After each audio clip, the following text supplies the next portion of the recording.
할렐루야. 오늘 창세기 3장 21절 말씀을 함께 봤습니다. 오늘 말씀의 제목은 이렇게 정했습니다. 하나님은 사랑이시다 라고 정했습니다. 성경을 창세기부터 요한계시록까지 좀 시대를 좀 나눠보면, 이렇게 좀 12개의 시대로 좀 나눠보면 이렇게 나눌 수 있습니다. 첫 번째는 창조시대, 그리고 족장시대, 그리고 출애굽시대, 그리고 이제 약속의 땅을 정복하는 정복시대, 그리고 정복이 끝나고 나서 이제 사사들의 치리를 받는 사사시대, 그리고 사사시대가 끝나고 왕을 요구하게 돼서 왕이 세워지는 왕정시대. 이 왕정시대는 또 통일왕국과 분열왕국, 남유다와 북이스라엘로 나눠진 왕국으로 이렇게 두 시대로 또 나뉠 수도 있습니다.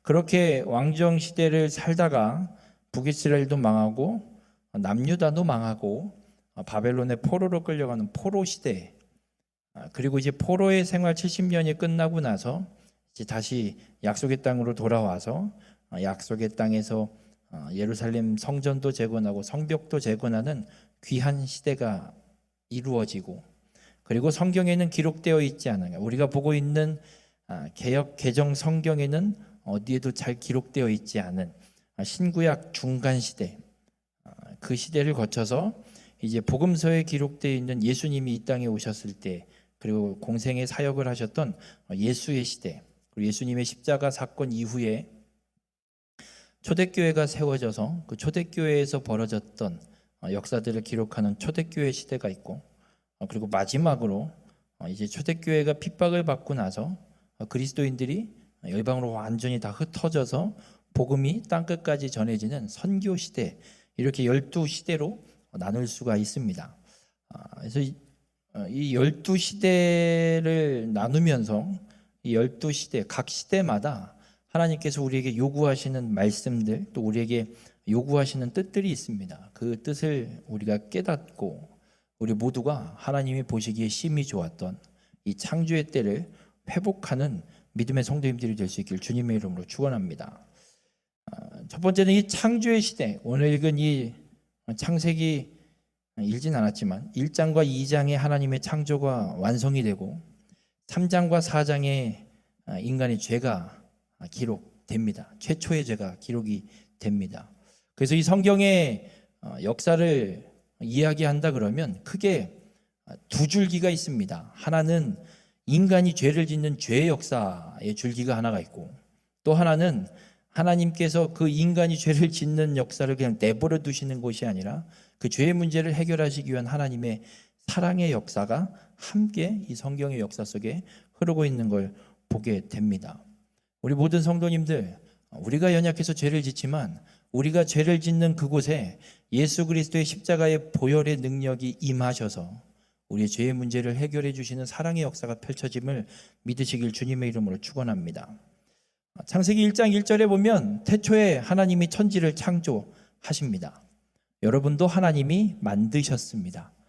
여기에 그 누구도 하나님과 상관없이 태어난 사람은 단 한 명도 없습니다. 아니, 이 세상에 하나님과 상관없이 태어난 사람은 단 한 명도 없습니다. 하나님께서 우리를 그렇게 만드셨기 때문에 하나님은 우리를 사랑하십니다. 그래서 하나님은 사랑이십니다. 요한일서 4장 8절에도 분명하게 말씀합니다. 하나님은 사랑이심이라. 하나님은 사랑입니다. 사랑 그 자체이십니다.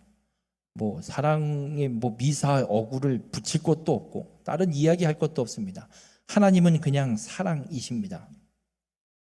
하나님은 사랑이신 하나님께서 세상을 창조하시고 인간을 만드시고 아담과 하와를 만드셔서 에덴 동산을 경작하며 지키도록 에덴 동산에 데려다 놓으셨습니다.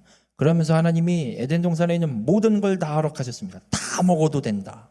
근데 동산 중앙에 두 그루의 나무가 있습니다. 하나는 생명나무, 하나는 선악을 알게 하는 나무. 모든 걸 다 허락하시면서 하나님이 한 가지 조건을 다십니다. 선악을 알게 하는 나무의 열매를 먹으면 반드시 죽는다. 안 먹었으면 좋겠는데 결국에는 먹습니다. 아담과 하와가 함께 다 먹습니다. 하와 혼자 먼저 선악과를 따고 혼자 먹고 그리고 남편에게 아담에게 갖다 줬을까? 모르긴 몰라도 둘이 그 현장에 같이 있었을 것 같습니다. 둘밖에 없는데 뭐 하고 놀겠습니까? 뭐 따로따로 다니겠습니까? 같이 다니겠죠. 그러면 하와가 따서 아담에게 줬다는 얘기는 아담이 하와가 선악을 알게 하는 나무를 따려고 할 때 그걸 왜 따? 따지 마. 그거 먹으면 죽어. 했어야 되는데 성경에는 아무 말이 없습니다. 묵인했고 하와가 먹었고 남편에게 같이 먹습니다. 그렇게 하나님의 말씀을 어기는 죄를 범하자 이 아담과 하와가 어떻게 변하냐면 창세기 3장 8절에 이렇게 기록됩니다. 아담과 그의 아내가 여호와 하나님의 낯을 피하여 동산나무 사이에 숨은지라. 하나님의 낯을 피해서 숨어버립니다. 여러분, 죄가 이렇습니다. 죄가 어떤 일을 만들어 버리냐면 하나님과 나를 분리시켜 버리는 게 죄입니다. 죄가 왜 무서운 줄 아세요? 하나님으로부터 우리를 완전히 분리시키기 때문에 그렇습니다. 하나님이 싫으시면 그냥 죄 지셔도 됩니다. 상관없습니다. 그러다 그냥 지옥 가시면 됩니다. 죄가 그만큼 우리를 하나님으로부터 완전히 분리시키는 것이기 때문에 아담과 하와가 인간 최초로 하나님의 말씀을 어기는 이 죄를 범했을 때도 하나님의 낯을 피해서 숨어버리는 역사가 펼쳐지는 걸 보게 됩니다. 여러분, 우리가 이 땅을 살아가는 가운데 우리는 수많은 죄를 짓고 있습니다. 입으로도 죄를 짓고 있고요. 마음으로도 죄를 짓고 있고요.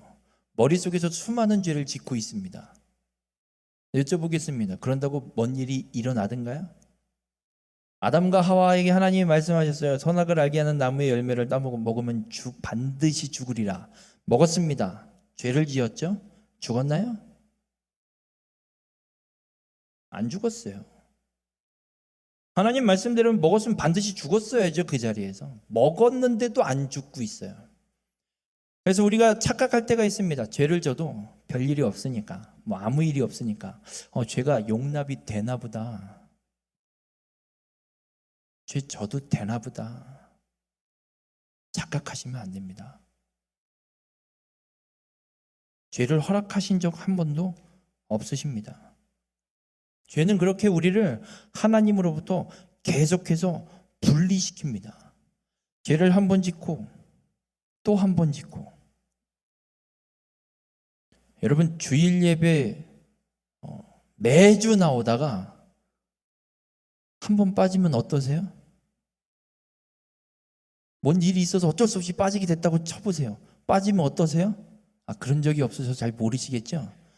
제가 그런 적이 있어요. 군대를 갔는데 훈련소 후반기 교육 받기까지는 교회 안 갈 수가 없어요. 당연히 가요. 주일만 되면 종교활동으로 다 보내기 때문에. 자대 배치를 받았어요. 제 소속이 이제 과가 배정되기 전까지는 행정반에서 대기하고 있으니까 내무실에서 행보관이 항상 데리고 가요. 다 신병들을 다 집합 다 나와. 그리고 교회를 끌고 갔어요. 교회를 다니다가 이제 한 2주 정도 대기를 하다가 제가 수술실 병과를 이제 과로 배정을 받고 수술실로 갔어요. 근데 수술실에 이제 근무를 시작을 하면서 주일날, 일요일날 아침 10시에 하는 일이 있어요. 매주. 뭘 하냐면 공식적인 수술은 없습니다. 수술실에 내려가서 수술 소독해 놓은 도구들을 유통기한을 다 체크해서 기한이 얼마 남지 않은 거 그거 다 정리해서 빼갖고 다시 소독을 맡기고 정리하는 일을 일요일 오전 10시에 해요. 그거 한 30분도 안 걸려요. 그걸 하고 나서 뭘 하냐면 수술실 탈의실이 있습니다. 이 침대에 누워서 자요. 이등병이 아무 눈치도 안 보고 한 2시간을 진탕 퍼져 잘 수 있어요. 얼마나 꿀잠이던지요. 세상 그렇게 좋을 수가 없어요. 그날로 주일 예배를 안 갔습니다. 제대할 때까지. 처음에는 교회 가야 되는데 어느 타이밍에 얘기하고 나가야 되지? 고민을 하다가 교회 좀 다녀오겠습니다. 그냥 자. 손님이 붙잡고 재워요. 그냥 나 가지 말래요. 처음에는 교회를 가야 되는데, 예배드리러 가야 되는데, 한 달이 지나니까요 그냥 가서 자요. 아무렇지도 않아요. 교회를 가야 되는데 라는 생각 자체를 안 해요. 여러분, 죄가 용납되는 것 같다고? 죄를 지어도 아무 문제가 없다고? 아니요. 죄를 지으면 지을수록 하나님으로부터 완전히 떠나버리게 돼요. 하나님으로부터 완전히 분리가 돼요. 나도 모르게 짓는 죄가 있는지 없는지 우리는 철저하게 점검해야 돼요. 오늘 아담과 하와가 그렇게 죄를 지어서 하나님과 분리돼 버려요. 숨어버려요. 하나님의 낯을 피해서 숨어요. 아니, 전에는 아담과 하와는 어떻게 했냐면, 하나님이 아담 부르면 그냥 와서, 하나님 내가 지금 얘 이름 이렇게 줬고 이렇게 줬고 얘 나무는 이렇게 됐고요, 뭘 했는지 막 얘기를 했어요. 지금은 죄를 지으니까 하나님이 찾을까 봐 숨어버리는. 그런데 놀랍게도 하나님은 죄로 인해서 분리된 인간을 그냥 버려두지 않으십니다. 오늘 읽은 본문에 이렇게 말씀합니다. 여호와 하나님이 아담과 그의 아내를 위하여 가죽옷을 지어 입히십니다. 여러분, 이 가죽옷을 지어 입히셨다, 이 만들다라는 이 단어가 1장과 2장에 창조하셨다라는 단어와 같은 히브리어 단어를 쓰고 있어요. 그런데 1장에 나와 있는 창조는 무에서 유를, 아무것도 없는 것에서 하나님의 말씀으로 세상을 창조하신 거였고, 이 3장의 창조는 동물의 희생으로 가죽을 얻어서 그 가죽으로 하나님이 만드신 거예요. 그런데 왜 1장에 있는 창조와 같은 단어를 썼느냐? 하나님께서 아담과 하와를 위해 가죽 옷을 만드신 일이 천지를 창조하신 그 창조의 일과 견주어 하나도 빠짐없는 거의 동급 같은 사역이고 일이었기 때문에 이 단어를 사용하고 있는 거예요. 그만큼 하나님께서 한 동물의 희생을 통해 아담과 하와에게 가죽옷을 지어 입힌 이 사건이, 하나님의 가죽옷을 만드신 사건이 세상을 창조하신 사건과 동일한 중요한 사건이라는 얘기입니다. 그리고 하나님이 이 가죽옷을 지어서 던져주지 않습니다. 옛다, 네가 알아서 입어라, 아닙니다. 하나님이 입혀주십니다. 하나님께서 입히신 거예요. 아담과 하와가 찾아서 입은 게 아니라, 하나님이 만들어놨으니까 가져다 입은 게 아니라, 하나님이 만들어서 하나님이 입혀주신 거예요. 하나님께서 죄를 지어서 분리된 인간을 그냥 버려두지 않으시고, 오늘 이 가죽옷을 지어 입히시는 사건을 통해서 하나님이 그들을 사랑하심을 말씀하고 있습니다. 죄를 지었으면 하나님 말씀대로 반드시 죽어야 되는데, 하나님이 죽이지 않고 너무 사랑하셔서 오히려 스스로 당신께서 그 죄의 문제를 해결하는 방법을 예표로 가죽옷을, 한 동물의 희생을 통해 가죽을 취해 그 가죽으로 옷을 만드셔서 그들에게 입히시는 하나님의 희생의 용서를 우리에게 말씀해 주고 있습니다. 우리 모든 성도님들, 죄의 문제가 해결되려면 희생이 필요해요. 희생이 없이는 죄값이 사망입니다. 하나님이 말씀하셨어요. 먹으면 반드시 죽으리라.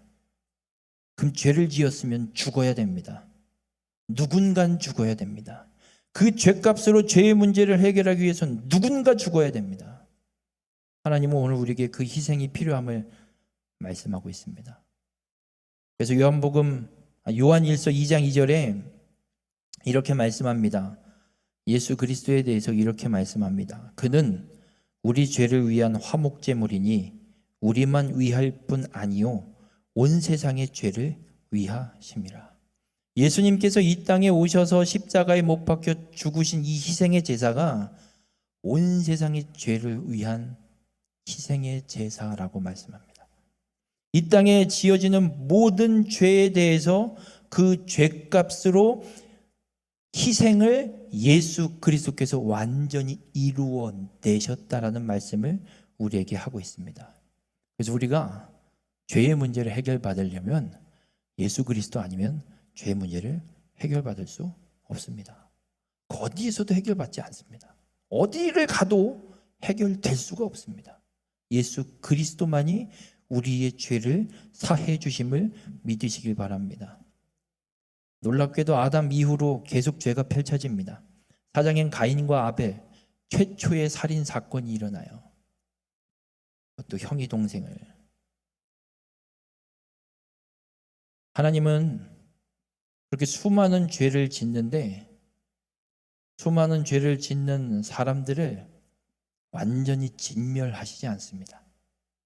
물론 노아의 홍수 사건이 있지만 그때도 진멸하시진 않습니다. 8명 남겨서 다시 시작하십니다. 죄를 짓는다고 해서 하나님이 인간을 완전히 진멸하지 않으시고 하나님이 우리에게 사랑을 베푸셔서 다시 한번 기회를 허락하시고 은혜를 베풀어 주십니다. 이유는 하나예요. 그만 죄 짓고 돌아오기를. 죄를 떠나서 죄를 끊어내고 하나님께로 돌아오기를 원하셔서 하나님이 기회를 계속해서 주고 계신 줄 믿으시길 바랍니다. 그래서 예수님도 요한복음 13장 1절에 이렇게 말씀합니다. 유월절 전에 예수께서 자기가 세상을 떠나 아버지께로 돌아가실 때가 이른 줄 아시고 세상에 있는 자기 사람들을 사랑하시되 끝까지 사랑하시니라 말씀합니다. 여러분, 주님은 절대 포기하지 않으십니다. 세상이 갈수록 악해진다고요? 네, 악해질 거예요. 더 악해질 거예요. 못 막아요. 막을 생각하지 마세요. 대항할 것도 없어요. 대항한다고 해서 막아지지 않아요. 왜냐하면 하나님 말씀대로 이루어지는 거기 때문에. 그런데 우리가 한 가지 희망이 있고 소망이 있고 붙잡아야 될 건 이 말씀입니다. 끝까지 우리를 사랑하신 예수 그리스도. 세상이 그렇게 악해져 가고 하나님을 대적하고 배교하고 하나님을 배반하고 떠나는데도 하나님은 끝까지 우리를 사랑하십니다. 끝까지 우리를 사랑하시는 주님께 나오는 하나님께로 돌아오는 우리 모든 성도님들이 되시길 주님의 이름으로 축원합니다. 그렇게 하나님이 끝까지 사랑하시는 사랑이신 하나님께서 죄를 지은 것도 하나님이 스스로 희생의 제사를 통해 용서하시는 은혜를 베푸시는데 그 하나님 앞에 나아가서 우리가 죄 사함을 받으려면 믿음이 있어야 됩니다. 이 창조의 시대, 이 죄의 시대가 끝나고 나서 노아의 홍수 사건까지 그 죄에 대한 역사들이 쫙 펼쳐지고 노아 홍수 사건으로 다시 노아와 세 아들을 통해 하나님이 역사를 다시 시작해 가는데 그때부터 이제 족장 시대가 시작된다고 보시면 됩니다. 이 족장 시대를 통해서 하나님이 우리에게 말씀하시는 건 믿음이 있어야 산다라는 걸 우리에게 말씀해 주십니다. 히브리서 11장에 이 족장들에 대한 이야기가 쭉 기록이 됩니다. 그 족장들에 대한 이야기를 기록할 때마다 앞에 반복되는 단어가 있죠. 믿음으로, 믿음으로, 믿음으로, 믿음으로 수없이 반복합니다.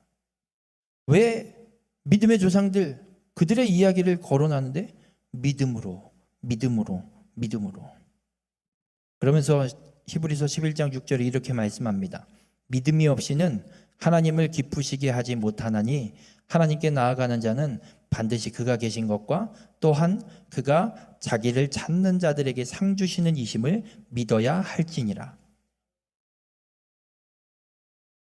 여러분, 우리를 사랑하시는데 끝까지 사랑하시는 하나님, 사랑 그 자체이신 하나님 앞에 우리가 죄의 문제를 해결받기 위해서 나가려면 믿음이 필요합니다. 어떤 믿음이냐? 그가 계신 것, 그러니까 하나님이 계신 것, 하나님이 살아계신 것과 하나님을 찾는 자들에게 상 주시는 이 이심을 믿어야 한다라고 말씀해요. 우리 모든 성도님들, 하나님이 살아계심을 믿으십니까? 정말 믿으십니까?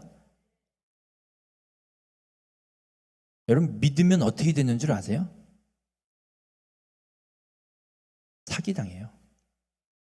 사기꾼한테 사기당하는 이유가 뭔지 아세요?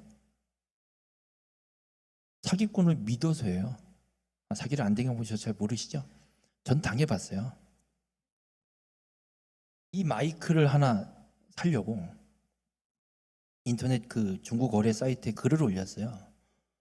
그때 어느 날 MT를 가 있는데 문자가 왔어요. 물건이 있다고, 시세보다 한 2만 원 저렴하게 드리겠다고. 아, 그러냐고. 알았다고. 어디냐고. 사진 좀 한번 보내보라고. 사진을 보내주대요. 세 자루를 찍어갖고, 3개를 찍어갖고, 혹시 3개 다 있냐고. 아, 다 있다고. 그럼 3개 다 보내라고. 그리고 계좌번호 받고 돈 입금하고 주소를 줬어요. 물건을 받았을까요? 못 받았어요. 미쳤지 제가. 그냥 사진만 보고 거기에 뭐 이름 쓴 것도 아니고 전화번호 쓴 종이도 올려놓은 사진도 아니고 확인도 안 하고 MT가 있는 상황이 싸다, 오케이, 상태 좋네, 그냥 믿는 거예요. 보내줄 거라고. 정말 갖고 있겠지, 설마 사기치겠어 안 치겠지라고 철석같이 믿어서 돈을 뱉는데 철석같이 사기당했어요. 여러분, 안 믿으면 사기 못 당해요. 안 당해요. 안 믿는데 어떻게 사기당해요? 믿으니까 사기당하는 거예요. 믿으니까 사기꾼이 시키는 대로 하는 거예요. 믿으니까 사기꾼이 가서 ATM기에 가서 어디로 돈 보내라고, 그러면 당신 아들 수술 잘 끝날 거라고.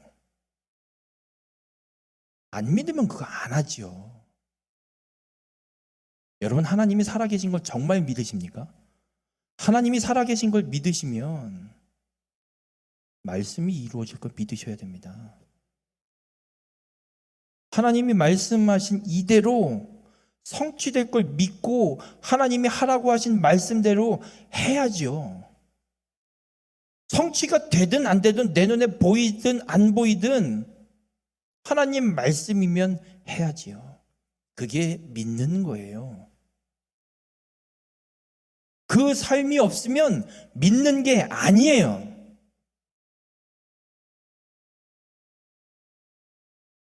그래서 그 믿음의 본을 보인 믿음의 조상 아브라함이 있습니다.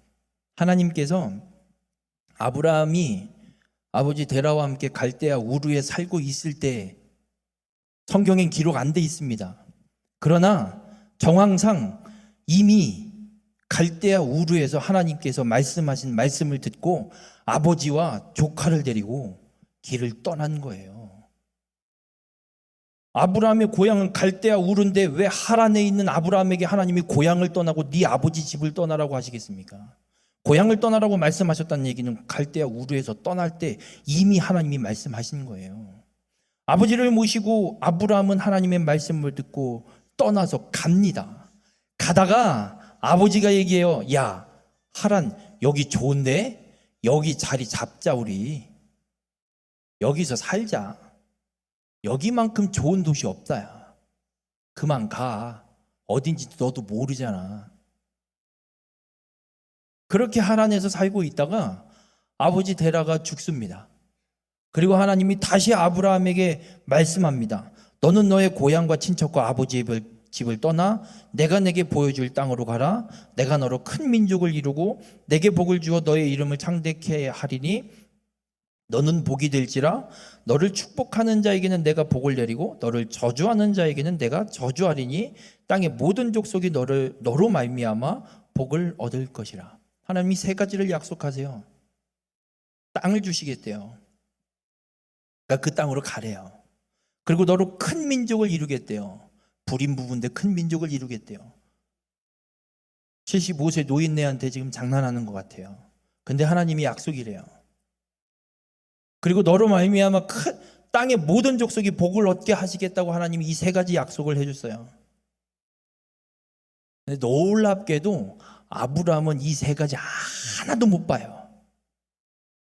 약속한 땅에 가지만 그 땅에 소유 삼는 건 무덤 하나예요. 동굴 하나 사서 있는 그 땅. 그게 다예요. 근데 무슨 땅을 줘요, 그거. 큰 민족은 무슨 큰 민족이에요. 고작 이삭 하나 보고 더 봤어요. 쌍둥이 손주 둘 보고 끝났어요. 죽었어요. 아브라함으로 말미암아 땅의 모든 족속이 복을 얻어요. 땅의 모든 족속은 둘째치고 내 새끼들 복 얻는 것도 제대로 못 보고 죽었어요. 아브라함한테 이루어진 게 아무것도 없어요. 앞으로 이루어질 것도 없어요. 뭐 볼 것도 없어요. 그런데 창세기 12장 4절에 하나님의 이 말씀을 들은 아브라함에 대해서 이렇게 기록해요. 이에 아브라함이 여호와의 말씀을 따라갔고. 하나님 말씀이니까 간 거예요. 안 보여도, 안 이루어져도, 내가 못 받아도 하나님 말씀이니까 간 거예요. 그래서 아브라함이 믿음의 조상이라고 칭함받는 거예요. 여러분, 하나님 살아계신 거 믿으십니까? 가라면 가시겠습니까? 다 집어던지고 가라면 가시겠습니까?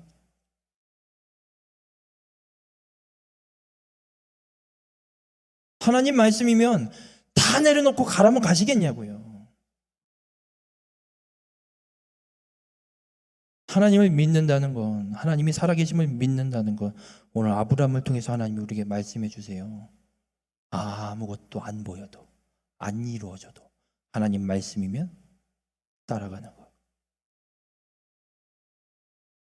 바라기는 우리 모든 성도님들 이 믿음을 가지시길 바랍니다. 가지시길 바랍니다. 안 그러면 죄사함 못 받습니다. 구원 못 받습니다. 이 믿음 없으면 구원 못 받아요. 안일하게 생각하시면 안 돼요. 교회 다니니까 20년 30년 다녔으니까 그럼 40년 다닌 앞에서 무슨 명함을 내미실 거예요? 우리의 공로로는 아무것도 구원을 받을 수 없습니다.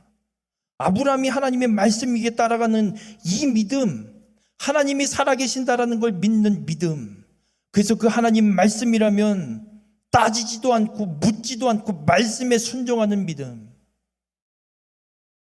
이 믿음이 우리를 하나님 앞으로 이끌고 죄 사함을 받게 하시고 우리를 구원받아 하나님의 나라로 드리는 믿음임을 오늘 말씀하고 있습니다. 우리 모든 성도님들의 삶이 그 믿음을 가지시는 축복의 삶이 되시길 주님의 이름으로 축원합니다. 그래서 아브라함이 하나님의 말씀을 따라서 떠났습니다. 계속 그렇게 잘 살았으면 좋겠어요. 그런데 아브라함이 그렇게 살지 못합니다. 불안해요. 큰 민족을 이루신다고 하셨는데 이걸 이루어야 되는데 그럼 못 이루어요. 자식이 없으니까. 그러니까 조카 롯을 들이댔다가 아니다. 이 종을 들이댔다가 아니다. 하갈을 통해 이스마엘을 낳더니 걔도 아니다. 결국 이삭을 하나님이 주십니다. 아브라함이 인간의 방법으로 하나님의 약속을 성취해 보려고 애썼다가 아니다. 하나님의 방법으로만 된다라는 걸 깨닫고 그렇게 이삭을 얻고 나서는 아브라함의 삶이 완전히 바뀝니다. 하나님이 이삭을 번제로 드리래요. 네, 그냥 갑니다. 가서 칼을 들어요, 그냥. 하나님이 급해서 아브라함을 불러 세웁니다. 아브라함은 분명하게 깨달았습니다. 인간의 방법으로 해봤더니 아니더라. 하나님께서 원하시는 방법으로 되지 않으면 안 되더라. 여러분, 아브라함처럼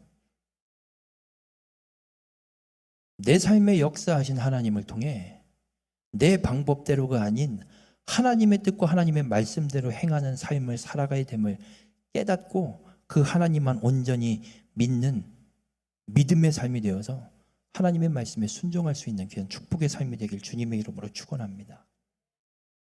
그런데 그렇게 살고 싶은데 안 되죠. 당장에 먹고 사는 문제들도 눈앞에 떡하니 놓여 있고 그게 쉽게 버려지지 못하고 잘 안 되죠. 그렇게 아브라함도 행했습니다. 인간적인 방법으로 하나님의 뜻을 이루어 보려고 했습니다. 또 한 사람이 있습니다.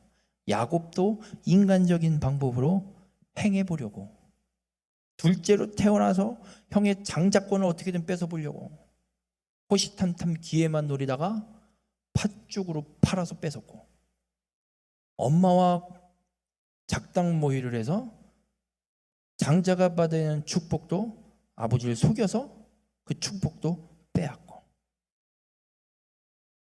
그렇게 형을 피해 외삼촌 라반의 집으로 도망갔는데 거기서도 자신의 소유물을 얻을 때 삼촌과 계약한 내용이지만 자신이 소유할 그 양이나 염소나 새끼를 낳게 할 때는 자신이 소유할 수 있는 꾀를 내서 좋은 것들의 새끼들은 다 내 것이 되게 야곱이 그 일들을 행하는 걸 보게 됩니다. 야곱은 그렇게 자신의 욕심으로, 자신의 방법으로 하나님께서 말씀하신 장자의 축복이, 장자의 권한을 어떻게든 취해 보려고 노력해서 빼앗은 사람이에요. 우리의 삶이 꼭 이렇죠. 하나님께서 이렇게 말씀을 통해서 우리에게 말씀하시는데 그 말씀보다 내가 살아온 경험과 내가 생각하고 있는 계획이 더 좋아 보여서 내 생각, 내 계획, 내 경험으로 어떻게든 이겨보려고, 그걸 한번 취해보려고 끊임없이 야곱처럼 노력하고 살아가는 게 우리의 모습이기도 합니다. 그런데 안 됩니다. 절대 안 됩니다. 이루어질 수가 없습니다.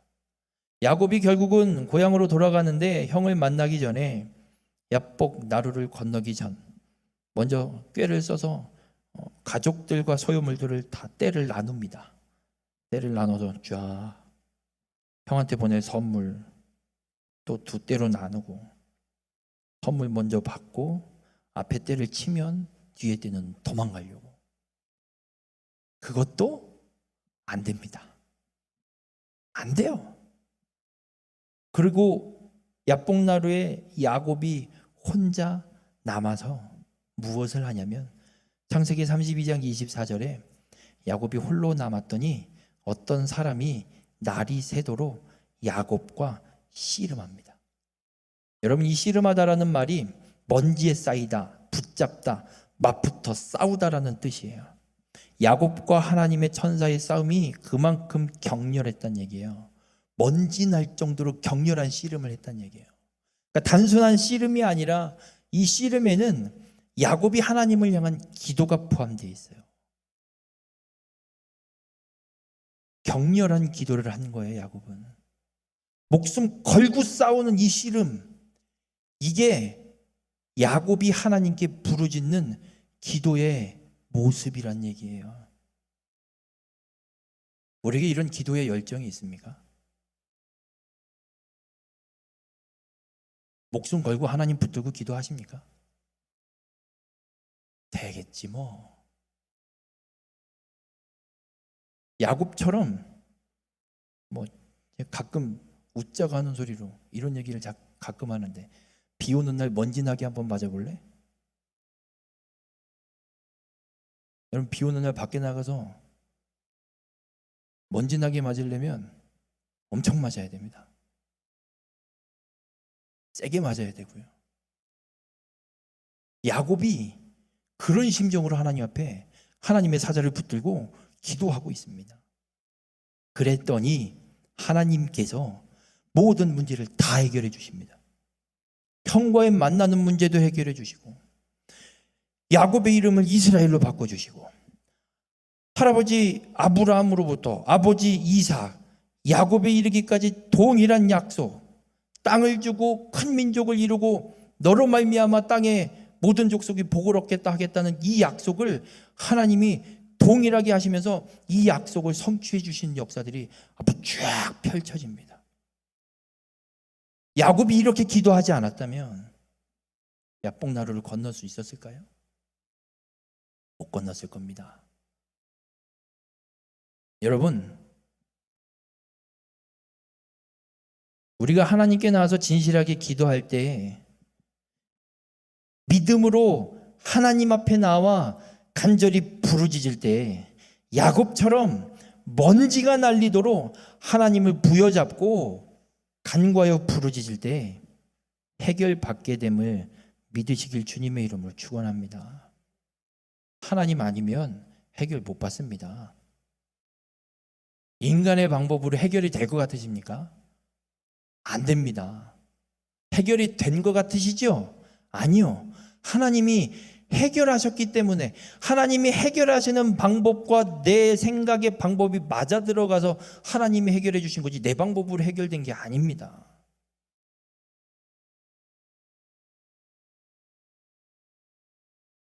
우리 모든 성도님들, 하나님은 그렇게 하나님을 목숨 걸고 부여잡는 자, 하나님을 의지하는 자를 사용하시고 그를 통해서 하나님이 계획하신 구원의 계획을 다 성취하심을 믿으시길 바랍니다.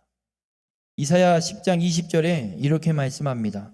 그날에 이스라엘의 남은 자와 야곱 족속의 피난한 자들이 다시는 자기를 친 자를 의지하지 아니하고 이스라엘의 거룩하신 이 여호와를 진실하게 의지하리라. 이사야는 끊임없이 이 남은 자를 이야기합니다. 이 남은 자는 여호와를 진실하게 의지하는 자입니다. 이 남은 자를 통해 하나님께서 바벨론 포로로부터 귀환시켜서 하나님의 구원의 계획이신 메시아를 이 땅에 보내는 역사를 다시 펼쳐가십니다. 그 일을 남은 자들을 통해서 하나님이 이루십니다. 이들은 하나님을 의지하는 자. 하나님의 계획과 하나님의 뜻을 이루는 삶, 아니 하나님 앞에 나와서 죄사함을 받고 하나님께서 계획하신 그 구원의 계획을 성취하는 삶을 살아갈 수 있는 자는 하나님을 의지하는 자, 하나님을 진실하게 의지하는 자. 여러분, 진실하게 의지하는 건 이거예요. 제가 지금 이 강대상에 의지해서 이렇게 기대서 섰습니다. 이 강대상을 치면 제가 어떻게 되겠습니까? 이 자세 이대로 딱 붙어 있을까요? 그냥 넘어집니다. 이게 진실하게 의지하는 거예요. 빼지면 죽는 거예요. 그냥 쓰러지는 거예요. 하나님 아니면 죽고 쓰러지는 게 하나님을 진실하게 의지하는 거예요. 목발을 집어보셨죠? 안 집어보신 게 은혜입니다. 목발을 의지하지 않으면 똑바로 걸을 수가 없기 때문에. 여호와를 진실하게 의지하는 것이 그렇습니다. 내 삶의 모든 걸 다 하나님께 지운 거예요. 기댄 거예요. 그럼 하나님이 빠지면 그대로 와르르 다 무너지는 게 하나님을 진실하게 의지하는 자들이에요. 바라기는 우리 모든 성도님들의 삶이 믿음으로 하나님이 살아계심을 믿고 하나님을 찾는 자들에게 하나님이 상 주신다는 얘기는 하나님께서 역사하신다는 얘기예요. 하나님의 계획을 이루어가도록 하나님께서 그 삶에 역사하셔서 그 문제를 해결해 주시고 하나님의 계획을 이루어가는 일을 감당하게 만들어 주신다는 얘기예요. 하나님을 찾은 야곱에게 하나님이 찾아와서 그의 문제를 해결해 주신 것처럼 이걸 믿고 하나님을 의지하는 자, 이들이 살아나는 자들이고 하나님께서 주시는 생명을 누리게 되는 자들이고 하나님이 계획하신 구원의 계획을 이루어가는 일에 쓰임받는 자들입니다. 바라기는 우리 모든 성도님들의 삶이 그렇게 믿음으로 하나님만 의지하는, 그래서 하나님의 구원 계획을 성취하는 일에 온전히 쓰임받는 귀한 믿음의 삶이 되시길 주님의 이름으로 축원합니다. 그래서 족장들의 삶을 보면 그렇습니다. 정말 힘든 길들을 가요. 어딘지도 모르고 가죠. 인간적인 방법으로 갔다가 맨날 똑같이 사기당하죠. 형들한테 팔려서 노예로 끌려가죠.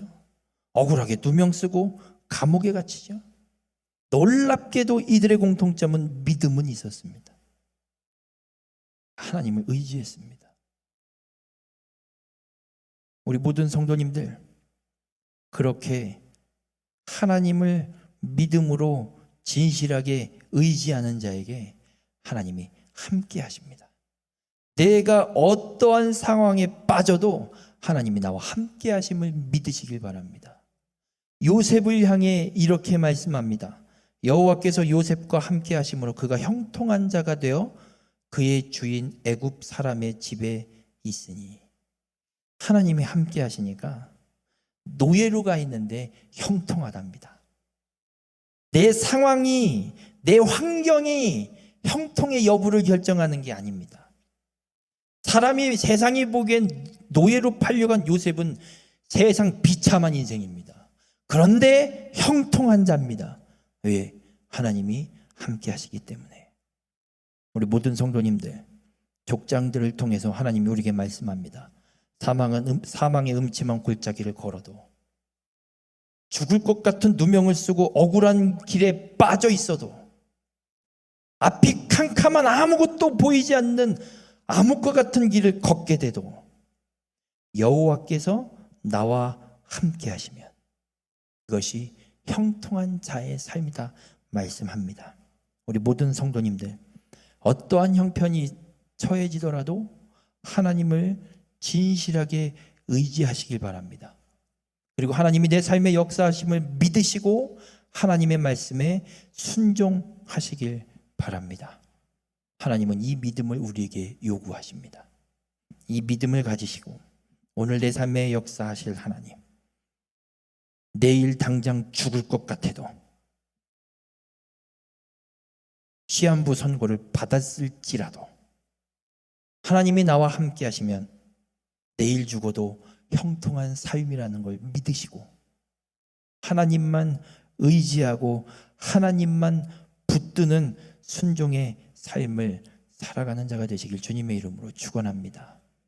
그 삶을 살아갈 때 하나님이 우리의 삶에 역사하십니다. 문제가 해결되고요, 하나님의 계획을 이루어가는 길로 우리를 이끌어 가게 됩니다. 우리 모든 성도님들이 그렇게 하나님을 믿으시고 내 삶의 역사하심도 믿으시고 그 하나님만 붙들고 의지하고 그 하나님의 말씀에 순종함으로 생명을 얻는, 그래서 하나님 나라에 들어가는 축복의 삶이 되시길 주님의 이름으로 축원합니다.